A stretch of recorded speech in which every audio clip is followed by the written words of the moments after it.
श्री शिवाय नमस्तुभ्यम, हर हर महादेव। आज है जेठ महीने का पहला सोमवार। आज सुनी जाने वाली सभी कथाएं आपको श्रवण कराते हैं। इस वीडियो में सबसे पहले आज के दिन को और इस माह को सफल बनाने वाली गौ माता की कथा सुनेंगे। फिर हम सुनेंगे आज सोमवार व्रत कथा और बेलपत्र वृक्ष को सिंचन करने की कथा। सुनिएगा, अंत तक बने रहिएगा। सबसे पहले प्रेम से बोलिए गौ माता की जय, महादेव की जय, नंदी बाबा की जय। कथा में लिखा गया है, एक समय की बात थी। एक जाट था, उसकी नई नई शादी हुई थी। शादी के बाद वह अपनी पत्नी को लेने के लिए अपने ससुराल जा रहा था। अच्छे से नए सुंदर सुंदर वस्त्र धारण कर कर ससुराल की ओर रवाना हो गया। रास्ते में उसने देखा कि एक गाय एक तालाब में पानी पीने उतरी थी। जेठ का महीना था। वह गाय जब अपनी प्यास बुझा लेती थी तो तालाब से बाहर नहीं आ पा रही थी किसी कारण से। जाट को वहां देखकर गौ माता ने उससे कहा, अरे मुसाफिर, मुझे इस दलदल से बाहर निकालो। तो जाट ने कहा, अरे नहीं नहीं, मैं नहीं निकाल पाऊंगा गौ माता, मेरे कपड़े बहुत गंदे हो जाएंगे। मैं आज पहली बार अपनी पत्नी को लेने ससुराल जा रहा हूँ। गाय बोली, आज निर्जला 11 है और मैं तुझे वरदान दूंगी, तुझे बड़ा फल मिलेगा और तेरे साथ तेरी सारी पीढ़ियां तर जाएंगी। लेकिन जाट नहीं माना। नाराज होकर गौ माता बोली, अगर तू मुझे नहीं निकालेगा तो मैं तुझे श्राप दूंगी कि तू अभी से 8 पहर के बाद गधा बन जाएगा। जाट डर गया और अब गाय से माफी मांगने लगा, लेकिन तब तक गाय तालाब में पूरी डूब चुकी थी। यह देखकर जाट उदास हो गया। गाय और उदास मन से ही ससुराल पहुंचा और साथ के साथ ससुराल में सभी लोग बहुत खुश हुए। लेकिन जाते ही उसने जिद पकड़ ली कि मेरी पत्नी को अभी विदा करो, हमें अभी जाना है, हमें अभी जाना है। सभी ने मिलकर कहा, जमाई जी एक दिन तो कम से कम रुक जाओ। लेकिन वह नहीं माना। तब उसकी पत्नी बोली, यह सब कह रहे हैं तो आप रुक क्यों नहीं जाते। तब जाट ने उसे श्राप की सारी बात बताई। तब उसकी पत्नी तुरंत उसके साथ वापस घर की ओर चल दी। 8 पहर के बाद जाट गधा बन गया और उसकी पत्नी उसे घर में लेकर बैठी रही। इस तरह कई दिन बीत गए। जब घर में कुछ भी खाने को नहीं बचा तो वह अपनी पत्नी से बोला, मुझे लेकर मजदूरी करने चलो। तब वह दोनों नगर के राजा के यहाँ मजदूरी करने पहुंचे। राजा के यहाँ खुदाई का काम चल रहा था। वहां पर उसकी पत्नी रोजाना अपने सर पर मिट्टी को रखकर मिट्टी फेंकने जाती थी। सभी मजदूर उसे देखकर बोले, अरे बहन, जब तेरे पास गधा है तो इस बोझ को क्यों रखती है, इसके पीठ पर बोझ ढोकर अपना काम हल्का कर बोझ क्यों उठाती हो। वह कुछ नहीं बोली। दूर से ही राजा भी यह सब देख रहा था। एक दिन राजा ने उससे पूछा, तुम्हारे पास गधा है तो तुम क्यों बोझ ढो रहे हो। तब वह बोली, महाराज, यह गधा नहीं है, यह मेरे पति हैं, इन्हें गाय का श्राप लगा है। उसने राजा को सारी बात बता दी। तब राजा ने पंडित को बुलाकर उसके हाल जो समाचार थे उसके समाधान के लिए पूछा। तो पंडित जी ने बताया कि राजा जी, इसका तो एक ही हल है कि जिस व्यक्ति ने अपने जीवन में 101 ग्यारस करी हो उसका फल इस गधे को दे दे तो यह मानव बन जाएगा। राजा ने पूरी नगरी में ऐलान कर दिया कि किसी ने भी 101 ग्यारस करी है तो वह अपनी एकादशी का फल इसे दे देता है तो राजा उसे अपना आधा राज्य दे देंगे। लेकिन पूरी नगरी में ऐसा कोई नहीं था जिसने 101 ग्यारस की हो। किसी ने 1 की थी, किसी ने 11 की थी, किसी ने 21 ग्यारस की थी। तब एक बुढ़िया माई आई और बोली, राजा जी, मैंने 101 एकादशी व्रत किया है। तो राजा बोला कि तुम अपनी 11 इस गधे को दे दो, मैं तुम्हें मुंह मांगा इनाम दूंगा। तो बुढ़िया बोली, महाराज, मैं धन लेकर क्या करूंगी, मैं आज हूँ कल नहीं, मैं इसे 100 ग्यारस दे देती हूँ, लेकिन एक निर्जला एकादशी को अपने पास रखूंगी। इस निर्जला एकादशी के फल से मुझे मोक्ष की प्राप्ति होगी, मुझे श्री हरि विष्णु भगवान की प्राप्ति होगी। ऐसा कहकर बुढ़िया ने अपनी 100 ग्यारस का फल उस गधे को दे दिया और वह वापस से सुंदर इंसान रूप में बदल गया। उसका पूरा शरीर इंसान का हो गया। लेकिन इस ग्यारस की कमी से गधे की पूंछ उसके शरीर से नहीं हटी। तो पंडित जी ने कहा कि अब वह एकादशी का व्रत खुद कर लेगा तो उसके शरीर से यह गधे की पूंछ हट जाएगी। उसने सर्वश्रेष्ठ निर्जला एकादशी का व्रत किया तो उसके शरीर से गधे की पूंछ भी हट गई। लेकिन उस दिन से वह जाट हमेशा अफसोस करता रहा कि मैं तो श्राप से मुक्त हो गया, लेकिन उस दिन मैंने उस गाय की जान अगर बचाई होती और सर्वश्रेष्ठ रूप में गौ सेवा की होती, गौ माता को जेठ के पावन पवित्र महीने में जल पिलाया होता, तो मेरे पूर्वजों का उद्धार हो जाता और यह दोष हमें बिल्कुल नहीं लगता। तो प्रिय श्रोताजनों, इस कथा से हमें यह जानकारी मिलती है कि जेठ महीने की दोनों एकादशी का श्रेष्ठ हमें व्रत करना चाहिए और गौ सेवा करने के साथ साथ गौ माता को जल पिलाना इस महीने सर्वश्रेष्ठ कार्य और सब दोषों से मुक्ति देने वाला होता है। हे गौ माता, हे ग्यारस माता, हे महादेव, आज के दिन जो भी इस कथा को सुने उनके जीवन में पुत्र, विवाह, नौकरी, रोग, कर्ज इत्यादि की परेशानी को दूर करना और उनका सौभाग्य बनाए रखना। प्रेम से बोलिए हर हर महादेव। बेलपत्र की कथा अनुसार यह कथा स्कंद पुराण और शिव पुराण में पूर्ण रूप से वर्णित है, वही सुना रही हूँ। कथा के अनुसार एक बार माता पार्वती के पसीने की बूंद मद्रांचल पर्वत पर गिर गई और उससे बेल का पेड़ निकल आया। चूंकि माता पार्वती के पसीने से बेल के पेड़ की उत्पत्ति हुई, अतः इसे माता पार्वती के सभी रूप बसते हैं, ऐसा वर्णन है। वह पेड़ की जड़ में गिरजा के स्वरूप में, इसके तने में महेश्वरी के स्वरूप में और शाखाओं में दक्षिणायनी, वह पत्तियों में पार्वती के रूप में बसती है। फलों में कात्यायनी स्वरूप, वह फूलों में गौरी स्वरूप में निवास करती है। इन सभी रूपों के अलावा माँ पार्वती का स्वरूप समस्त वृक्ष में निवास करता है। बेलपत्र में माँ पार्वती का प्रतिबिंब होने के कारण इसे भगवान शिव पर चढ़ाया जाता है। भगवान शिव पर बेलपत्र चढ़ाने से वह प्रसन्न होते हैं और भक्त की सभी मनोकामना पूर्ण करते हैं। जो व्यक्ति किसी तीर्थ स्थान पर नहीं जा सकता है, वह श्रावण मास में बिल्व पत्र के मूल भाग में पूजा करके उसमें जल अर्पित करता है तो उसे संपूर्ण तीर्थों के दर्शन का पुण्य प्रताप मिल जाता है। साथ ही ऐसा भी वर्णन मिलता है कि श्रावण मास के अलावा हर एक सोमवार, हर जो प्रदोष आती है उस दिन, मासिक शिवरात्रि या प्रत्येक दिन जो भी बिल्व पत्र का जो पूजन करता है उसकी जड़ में कच्चा दूध और जल सिंचित करता है, उसे सौभाग्य मिलता है, दुख दारिद्रता का अंत होता है और सदा सर्वदा खुशियां मिलती है। नारद जी ने एक बार भोलेनाथ की स्तुति कर पूछा था कि हे प्रभु, आपको प्रसन्न करने के लिए सबसे उत्तम और सुलभ साधन क्या है? हे त्रिलोकीनाथ, आप तो निर्विकार और निष्काम है, आप सहज ही प्रसन्न हो जाते हैं। फिर भी मेरी जानने की इच्छा है कि आपको इतना अधिक यह बिल्व पत्र क्यों प्रिय है? शिव जी बोले, नारद जी, वैसे तो मुझे भक्त के भाव सबसे अधिक प्रिय है, फिर भी आपने पूछा है तो मैं बता देता हूँ। मुझे जल के साथ साथ बिल्व पत्र बहुत प्रिय है। जो अखंड बिल्व पत्र मुझे श्रद्धा से अर्पित करता है, मैं उसे अपने लोक में स्थान देता हूँ। नारद जी भगवान शंकर और माँ पार्वती की वंदना कर अपने लोक की ओर चले गए। उनके जाने के पश्चात पार्वती जी ने शिव जी से पूछा, प्रभु, मेरी यह जानने की बड़ी उत्कृष्ट इच्छा हो रही है कि आपको बिल्व पत्र इतना प्रिय क्यों है? कृपा करके मेरी जिज्ञासा शांत करे। शिव जी बोले, हे शिवे, बिल्व के पत्ते मेरी जटा के समान है। उसका त्रिपत्र यानी तीन पत्ते ऋग्वेद, यजुर्वेद और सामवेद हैं। शाखाएं समस्त शास्त्र का स्वरूप है। बिल्व पत्र को आप पृथ्वी पर कल्प वृक्ष माने, जो कि ब्रह्मा, विष्णु और शिव का स्वरूप है। स्वयं महालक्ष्मी ने शैल पर्वत पर बिल्व वृक्ष रूप में जन्म लिया था। यह सुनकर पार्वती जी कौतूहल में पड़ गई। उन्होंने पूछा, देवी लक्ष्मी ने आखिर बिल्व वृक्ष का रूप क्यों धारण किया? आप कथा विस्तार से कहिए। यह सुनकर जो है शिव जी महाराज विस्तार से कथा सुनाने लगे। भोलेनाथ ने पार्वती को कथा सुनाना शुरू किया। उन्होंने कहा, हे देवी, सतयुग में ज्योति रूप में मेरे अंश का रामेश्वर लिंग था। ब्रह्मा आदि देवों ने उसका विधिवत पूजन अर्चन किया था। फलतः मेरे अनुग्रह से वाग देवी सबकी प्रिया हो गई। वह भगवान विष्णु को सतत प्रिय हो गई। मेरे प्रभाव से भगवान केशव के मन में वाग देवी के लिए जितनी प्रीति हुई वह स्वयं लक्ष्मी को नहीं भाई। अतः लक्ष्मी देवी चिंतित और रुष्ट होकर परम उत्तम श्री शैल पर्वत पर गई।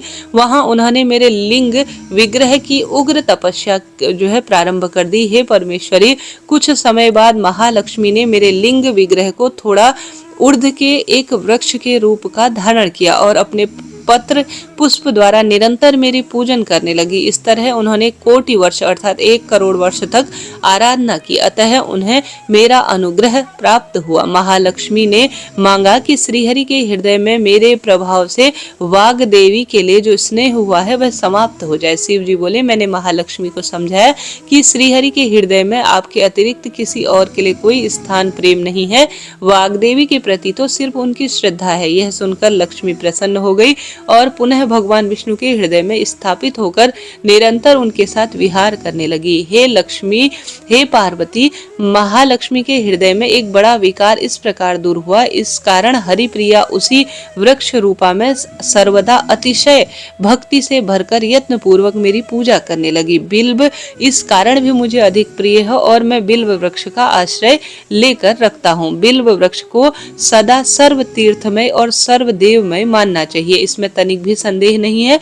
बिल्व वृक्ष, बिल्व फूल, बिल्व पत्र तथा बिल्व काष्ठ के चंदन से जो मेरा पूजन करता है वह मेरा भक्त मुझे अधिक प्रिय है सब भक्तों से। बिल्व वृक्ष को शिव के समान समझना चाहिए, वह मेरा शरीर का एक हिस्सा है। जो बिल्व का चंदन से मेरा नाम अर्पित कर कर मुझे अर्पित करता है, मैं उसे सभी पापों से मुक्त कर कर अपने लोक में स्थान देता हूँ। जो विधि विधान से रोज बिल्व पत्र वृक्ष में दीप दान करता है, जल से कच्चे दूध से सिंचित करता है, उसके धर्म में वंश की डोर हमेशा बढ़े रहती है और सौभाग्य उस परिवार का साथ और लक्ष्मी उस परिवार का साथ कभी नहीं छोड़ती। उस व्यक्ति को स्वयं लक्ष्मी जी भी नमस्कार करती है। जो बिल्व मूल में प्राण छोड़ता है उसको रुद्र देह प्राप्त होती है। बोलिए हर हर महादेव, बिल्वेश्वर महादेव की जय, बिल्व पत्र की जय। प्रिय श्रोताजनों, इस तरह से यह बिल्व वृक्ष आज के दिन सुनी जाने वाली दिव्य कथा है, जो कि सिंचन करने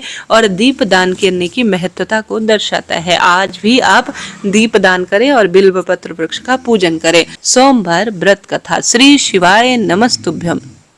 सोमवार व्रत कथा अनुसार एक बहुत धनवान साहूकार था जिसके घर अन्न धन की कोई कमी नहीं थी, परंतु उसको एक बात का दुख था कि उसके कोई पुत्र नहीं था। वह इसी चिंता में दिन रात दुखी रहता था। वह पुत्र की कामना लिए प्रति सोमवार को शिव जी का व्रत और पूजन किया करता था और शाम को शिव मंदिर में जाकर शिव जी के सामने दीपक जलाया करता था। उसके इस भक्ति भाव को देखकर एक समय श्री पार्वती जी ने भगवान शिव से कहा, महाराज, यह साहूकार आपका अनन्य भक्त है। मैं सदैव आपका व्रत और पूजन बड़ी श्रद्धा से करता है। इसकी सब मनोकामना आपको पूर्ण करनी चाहिए। तब शिव जी महाराज बोले कि हे पार्वती, यह संसार कर्म क्षेत्र है। जैसा किसान खेत में बीज बोता है वैसा ही फल काटता है, उसी तरह इस संसार में प्राणी जैसे कर्म करता है वैसे ही फल भोगता है। पार्वती जी ने अत्यंत आग्रह कर कर कहा, महाराज, जब यह आपका अनन्य भक्त है तो उसको कोई भी दुख होता है तो आपको दुख जो है दूर करना ही चाहिए। आप जो है दुख दूर नहीं करेंगे तो फिर कौन करेगा, क्योंकि आप सदैव अपने भक्तों पर कृपालु और दयालु होते हैं और उनके दुखों को जरूर दूर करते हैं। यदि आप ऐसा नहीं करेंगे तो मनुष्य की भक्ति श्रद्धा आखिर किस काम की है, वह क्यों आपका व्रत करेगा। पार्वती जी का ऐसा आग्रह देख शिव जी महाराज कहने लगे, हे पार्वती, इसके कोई पुत्र नहीं है, इसी चिंता में ये अत्यंत दुखी रहता है। इसके भाग्य में पुत्र न होने पर भी मैं इसको पुत्र प्राप्ति का वर देता हूँ, परंतु यह पुत्र केवल 12 वर्ष तक ही जीवित रहेगा। इसके पश्चात मृत्यु को प्राप्त हो जाएगा। इससे अधिक मैं और कुछ इसके लिए नहीं कह सकता। यह सब बातें साहूकार सुन रहा था। उससे इसकी जो है ना तो ज्यादा कोई प्रसन्नता हुई ना कोई दुख हुआ। वह पहले जैसे ही शिव जी महाराज का व्रत और पूजन करता था। कुछ काल बीत जाने पर साहूकार की स्त्री गर्भवती हुई और 10वें महीने उसके गर्भ से अति सुंदर पुत्र उत्पन्न हुआ। साहूकार के घर में खूब खुशियां मनाई गई, परंतु साहूकार ने केवल उसकी 12 वर्ष की ही आयु जानकर न तो कोई प्रसन्नता की और न ही कोई दुख प्रकट किया। वह पहले की तरह ही शिव भक्ति में लगा रहा और यह भेद भी किसी को नहीं बताया। जब वह बालक 11 वर्ष का हो गया तो उस बालक की माता ने उसके पिता से उस बेटे के विवाह के लिए कहा, तो उस साहूकार ने कहा, मैं भी इसका विवाह अभी नहीं करूंगा, मैं अपने पुत्र को काशी जी पढ़ने के लिए भेजूंगा। फिर साहूकार ने बालक के मामा को बुलाकर उसको बहुत सारा धन देकर कहा, तुम इस बालक को काशी जी पढ़ने के लिए ले जाओ, रास्ते में जिस स्थान पर भी जाओ ना, वहां पर यज्ञ यज्ञ हवन और ब्राह्मणों को भोजन कराते हुए दक्षिणा देते हुए जाना। वह दोनों मामा भांजे यज्ञ कराते और ब्राह्मणों को भोजन कराते दक्षिणा देते हुए जा रहे थे। रास्ते में उनको एक शहर पड़ा। उस शहर में राजा की कन्या का आज विवाह था, परंतु जो राजकुमार विवाह के लिए आया हुआ था वह एक आंख से काना था। उसके पिता को इस बात की बड़ी चिंता हुई कि कहीं वर को देखकर कन्या के माता पिता विवाह में किसी भी प्रकार की अड़चन पैदा न करें।